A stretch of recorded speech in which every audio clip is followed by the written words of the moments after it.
Where's John? This one here? Very good. It makes sense. You got the chair over there. This one doesn't have one here.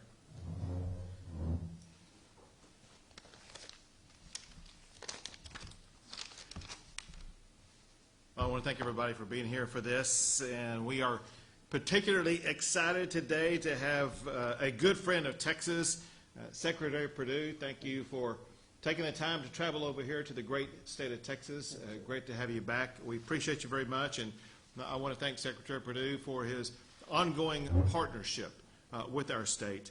I'm also proud to have behind me two of our great leaders who work in collaboration with the Secretary of Agriculture, and that is Tom Bogus, the Director of the Texas A&M Forestry Service, as well as Carter Smith, who heads up the Texas Parks and Wildlife Department, doing a fabulous job. Let me kind of get to a key point about what we hear about, and it deals with the fact that farming and ranching, and in particular a focal point for today, the forestry industry. They are all such vital parts of our economy and the heritage that we have here in Texas. And I'm grateful to Secretary Perdue as well as to the Trump administration for their strong support of these industries and their strong support to land conservation. Generations of Texans, they have prioritized responsible stewardship of our lands. This includes millions of acres of forest lands across Texas. Well, as a kid myself growing up in Longview, Texas, I grew up revering the piney woods of East Texas. We have a duty to make sure that we Texans right now, we continue to pass on to future generations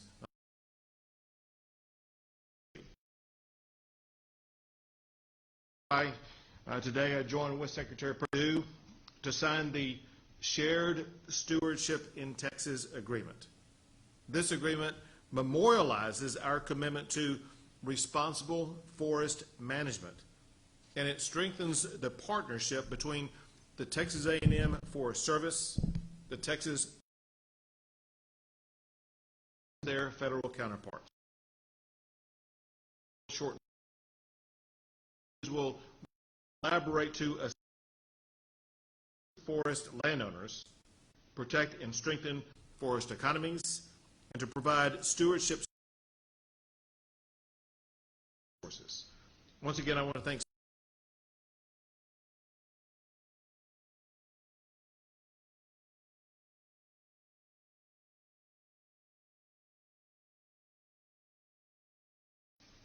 Well, thank you, Governor, and it's good to be in the great state of Texas and with you again today. And I think, again, when you say continuing, that's really what we're talking about. This is a formalization of what's been taking place and between our federal and the forest and your folks here in the department, as well as the recreation area as well. And I think it really embodies what I believe the Trump administration is. We're all in this together. Mm-hmm. You take the word shared stewardship. Woods of Georgia, and there, my dad taught me a lesson. It's our responsibility to leave it better than we found it. And that's really what this day out. We want to leave a legacy for our children and grandchildren. They can enjoy those same piney woods that you grew up in that way. And obviously, with population growth and the lack of access, these public lands are even more important today than they were in our generation as young people in that way, because they need to get out there. We heard earlier your wildlife recreation folks talking about the demand of people getting out in this period of time. These are places where people could socially distance out here, so it's very important. This agreement that we're going to sign today talks about really how we go forward to working together in a stewardship capacity. How do we share that responsibility? Because honestly, the boundaries of public, private, state, federal lands, pest and fire, know no boundaries. It just continues to ravage across the land. And that means we've got to be good neighbors and more than just name only. We've got to be have mutual responsibility because we share one of those reputation for that land, whomever owns it, whether it's private, state, or federal in that way. And that's what we're committing here today with you, and you're committing to us in the stewardship arrangement. But the good news is these folks have a good history of doing that already. We're just simply formalizing this as we are in many states, because you're fortunate here in Texas. You've had a great working relationship heretofore. That's not the case in many states, and this is more meaningful in some of those because we're instigating some of that relationship there, and we want to make sure it continues here in Texas as well. But you're right, Texas, although it's known for many things, many people don't know the vibrant forest industry that you have in East Texas in that way, and these folks surely do, and it's very important to the economy, just like many of our other natural resources. A great renewable crop, and we want to treat it like that. It's the Forest Service is under the U.S. Department of Agriculture, interestingly, because it's viewed as a crop with just a longer-term growing cycle. And the great thing is we're blessed in this country with more forestation here now than we had in the 30s in that way. Big effort called the Trillion Trees that the President's promoting, because we know trees help capture the carbon in the air and are great for the environment. They clean our water in that way. They provide wildlife, and one of these things we want to do here is to manage in a well for recreation. You've been in some of those piney woods that was overgrown, and it wasn't very pleasant getting through with all the briars and everything like that. One of the things we want to do is make our forest appealing to people to be able to come out and to hike and to pleasure in that way. So this is really what we're all about. We're happy to have the relationship that we already do in Texas, but we want to commit going forward that this will be really our principles of shared stewardship, where we take care of the land and leave it better than we found it for all of us. So I'm going to sign this and pass it along to you. And, there we go. Thank you very much.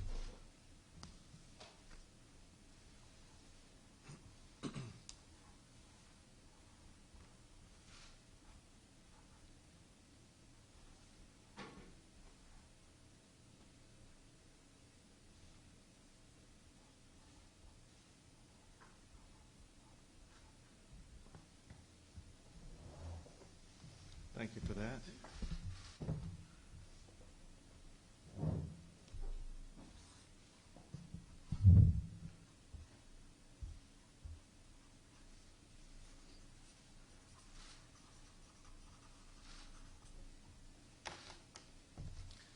We're very proud of this shared partnership protecting the legacy of the forestry industry in the great state of Texas. We'll be happy to take a few questions. Any on-topic questions before we? Mr. Secretary, in regards to the agriculture, Burger King just brought an ad this week that seemed to be received negatively by the beef industry in regards to cow farts and methane gas. What's your reaction to Burger King attacking the beef industry? Wish they hadn't done it. I don't know that the facts support this ad. I think, again, we would prefer that our restaurants allow customers to make their choices. And I think, again, we are making a lot of progress. We are doing a lot on carbon capture, on methane emission. And I think the facts that we have at USDA would not substantiate this pejorative ad that Burger King has out, and I'm very disappointed that a company like Burger King would put forth that in a marketing campaign and trying to generate business based on bashing another industry that we think we're very proud of in agriculture. Governor, your comment on that too, and then also in regards to the timber industry, is the timber industry being Bastrop County and the regrowth there. Is that what we're talking about, the stewardship and trying to save what was lost during the complex fires? The first of all is the beef industry. Sure. The beef industry is one of the leading industries in the state of Texas, and Texas is one of the international leaders in the beef industry. And so this is important to the state of Texas. And I happen to like the beef industry myself, having just had a steak last night.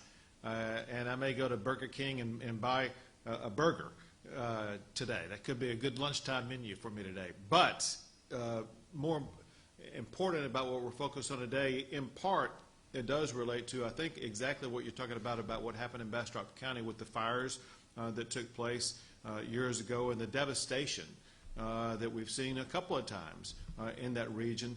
And so this is a shared stewardship, working at the federal, state, and local level to make sure that we will be able to respond to situations like that, as well as some other things that are going on with the timber industry in East Texas.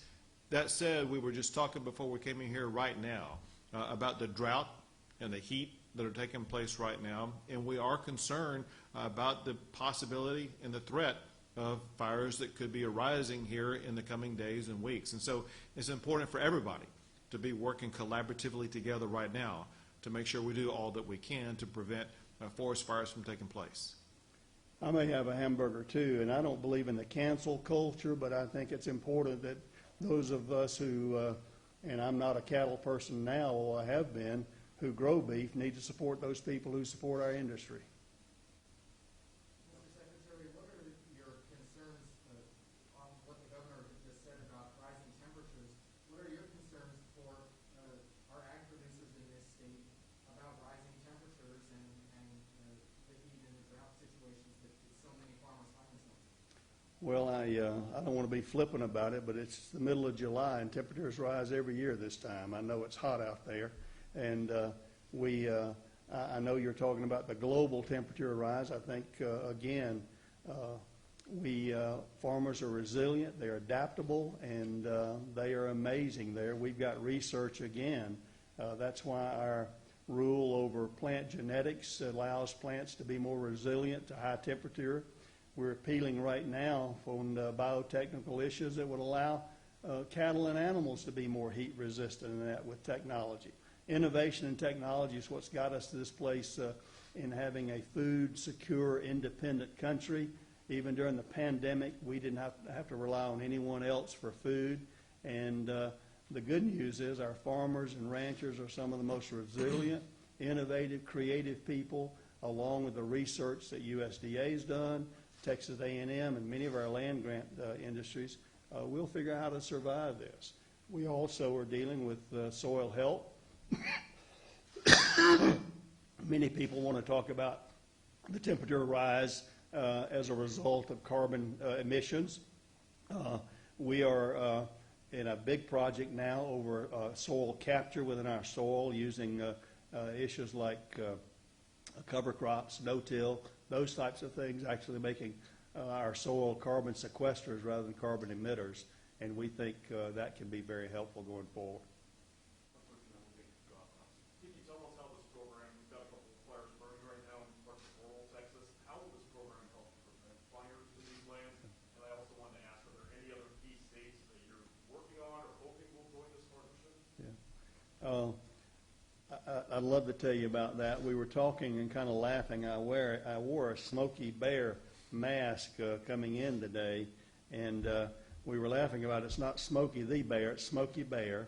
And we all know what Smokey Bear told us as children. Only who can prevent forest fires? Only you can prevent forest fires. And the sad facts are we learned and have learned that 90% of fires are human caused. So that's the first thing we can do, is be aware when we're in the outdoors of the danger of fire and fire prevention, of how we can be part of that solution. Aside, these professionals back here in a forest management, they do tools like prescribed burning that helps to reduce a fuel load when a accidental fire occurs, or maybe one even from lightning. It doesn't ravage across the landscape and the grasslands, unabridged in that way. So that's what they do. That's what this is. This is real forest management to help groom these forests in a way they're less vulnerable to wildland fires in that way.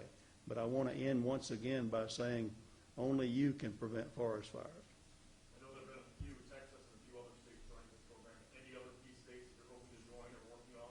Yes, I'm not sure what number we're up, probably in the high teens, maybe in the 20s now with states. It's very important in the western states. They're much more vulnerable, obviously, than Texas. Those those great piney woods of East Texas are not as vulnerable as some of the landscapes that we see from California, from the southwest all the way to the northwest, where those multi-thousand-acre raging fires happen, and the topography is much more challenging in that area. So this is important here because a fire, certainly in a wildland urban interface, is important. You have to evacuate or lose your homes. We've seen many tragedies that way, and even these guys now are trying to manage these fires that are occurring here so they don't get into urban, suburban areas where there are homes and residences. Two more questions. Secretary, so I have a question for you, which is, farmers are going broke at a record pace. We spent $28 billion bailing them out, and more than we bailed out General Motors and Ford and others. Chapter 12 bankruptcies for farmers is 20% higher than it was even in 2017. Do you think the farming bailout has failed miserably, given these many farmers, family farmers are going out of business and losing their farms? No. Really? Like that? Next question. No, come on, answer the question. 20% farmers have increased their bankruptcy by 20% under Chapter 12. Why can't you answer that question? I did answer it. I said no. You said no. That was answering your question, sir.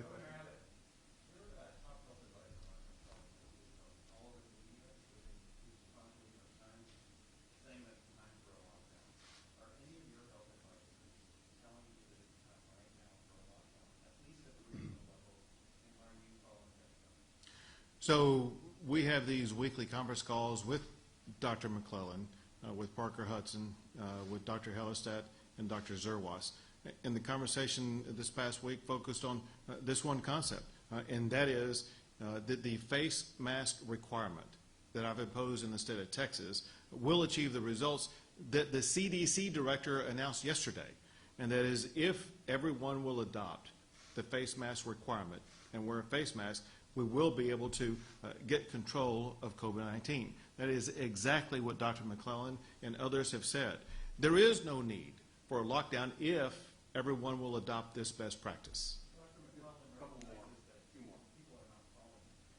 And that, right, and that is exactly why I go on TV every single day, and exactly why I'm emphasizing this point with you. And that is, a lockdown is the last thing that we need in the state of Texas if everyone will adopt the best practice of wearing a face mask. One more question, last question. Turnaround times for testing have been quite long in some places over a week. With schools going back and college students and athletic teams expected to be tested in high numbers, what's the state doing to bring that time down? A lot. Understand this, and that is the slow turnaround time for testing have been through private labs such as Quest Diagnostics and some others. State-based labs and other local-based labs have a 24 to 48-hour turnaround. Part of what Quest Diagnostics has been testing has been doing nursing home testing. This next week, every nursing home in the state of Texas is going to be receiving new testing equipment themselves that will expedite the turnaround in testing at the nursing home level. In addition to that, we are pushing more of the testing to these local labs that provide that quicker turnaround. Bottom line is that the turnaround lags that have occurred in some parts of the state of Texas should be a thing of the past sometime soon. Thanks, guys. Get around.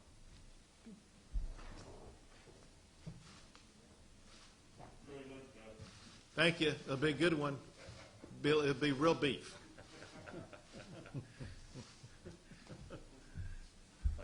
Thank you. Yes, very much. Impossible Burger.